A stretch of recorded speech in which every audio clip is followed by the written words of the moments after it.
Kita langsung menuju ke Bursa Efek Indonesia untuk melihat penutupan perdagangan pasar saham bersama koresponden CNN Indonesia Desi Aritonang di sana. Selamat sore, Desi. Sempat anjlok pada pukul 12 siang tadi. Lantas bagaimana dengan penutupan pasar saham hingga sore ini?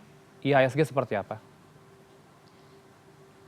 Ya, selamat sore Heranov. Betul sekali, pada sore hari ini perdagangan indeks harga saham gabungan telah berlangsung secara normal setelah tadi mengalami pembekuan sementara atau trading halt yang diberlakukan oleh Bursa Efek Indonesia pada pukul 11:19 waktu Jakarta Automated Trading System atau pada sesi 1 siang tadi. Namun pada sore hari ini saya ingin mengajak Anda melihat kondisi penutupan perdagangan sesi 2 pada pukul 4 sore, di mana pada sore hari ini IHSG ditutup 6.223,39 atau turun sebesar 3,84% atau sebesar 248 poin penurunannya, di mana untuk trading value atau nilai perdagangannya itu nilai transaksinya mencapai 18,9 triliun rupiah. Kemudian untuk trading volumenya itu volume perdagangan itu mencapai 28 miliar saham, sementara frekuensi transaksinya sendiri itu mencapai 1,5 juta kali. Di mana tadi kalau sebenarnya IHSG pada pembukaan sesi 1 pagi jam 9 itu dibuka di level 6.300-an Heranov. Namun baru sekitar 15 menit trading itu turun 1,37%. Kemudian penurunan terus berlanjut hingga sampai penurunan terjadi 5,02% turunnya di 6.146 level. Itu dilakukanlah trading halt atau pembekuan sementara di pukul 11:19,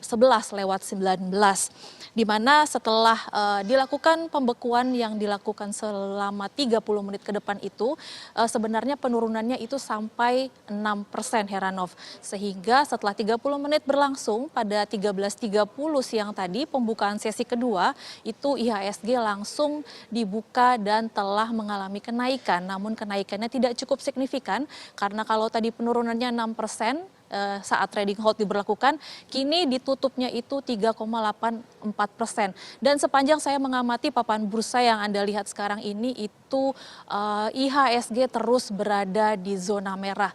Belum sama sekali menyentuh zona hijau sama sekali. Dan juga kami pantau beberapa saham yang mengalami koreksi itu paling mencolok ada di saham-saham perbankan, ada di saham BCA, saham Bank Mandiri, saham BRI, saham BNI, juga BUMN Telkom yang mencatat koreksi pada sepanjang perdagangan bursa pada 18 Maret 2025.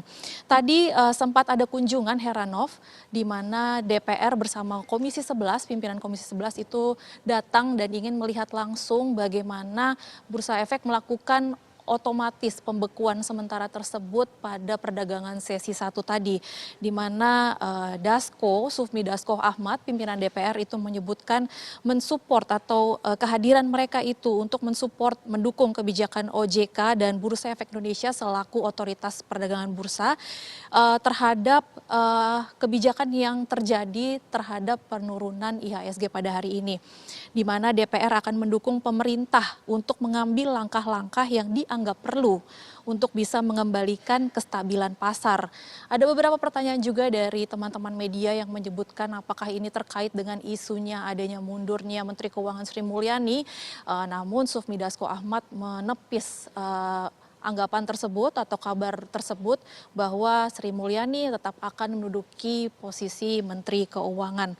Kemudian dari Bursa Efek Indonesia sendiri menyampaikan keterangan Direktur Utama Iman Rahman menyebutkan bahwa sebenarnya kondisi pada saat ini IHSG itu sudah mengalami penurunan dari 2 pekan yang lalu dan itu dianggap wajar. Adapun posisi pada saat ini pasar sebenarnya dalam sikap wait and see, di mana persepsi dari investor atau adanya sentimen dari pelaku pasar. Karena kalau kita lihat fundamental dari sejumlah emiten khususnya dari perbankan itu mencatatkan kinerja laporan keuangan yang bagus di tahun 2024 terhadap 2023. karena ini pada bulan Maret ini merupakan musim laporan keuangan yang untuk melaporkan kondisi keuangan di sepanjang tahun 2024. Dari fundamentalnya sendiri diklaim bahwa sejumlah emiten tersebut mengalami kinerja keuangan yang cukup bagus. Adapun juga mungkin sentimen yang mungkin muncul, Ranoff, itu adanya surplus neraca dagang yang tercatat lebih rendah dilaporkan oleh Badan Pusat Statistik itu pada Februari terhadap Februari 2024 itu surplusnya memang tipis, yaitu hanya sebesar 3,12 miliar dolar Amerika. Kemudian juga besok investor atau pelaku pasar menanti kabar dari Bank Indonesia yang akan mengumumkan suku bunga acuannya dari yang terakhir sebesar 5,75%. Masih spekulasi apakah Bank Indonesia akan menaikkan atau mempertahankan kebijakan suku bunganya. Melihat ada juga spekulasi dari global, Heranov, di mana sikap WNC dari investor atau asing itu menantikan FOMC meeting terkait kebijakan suku bunga The Fed yang akan diumumkan sekitar 18 sampai 19 Maret 2025.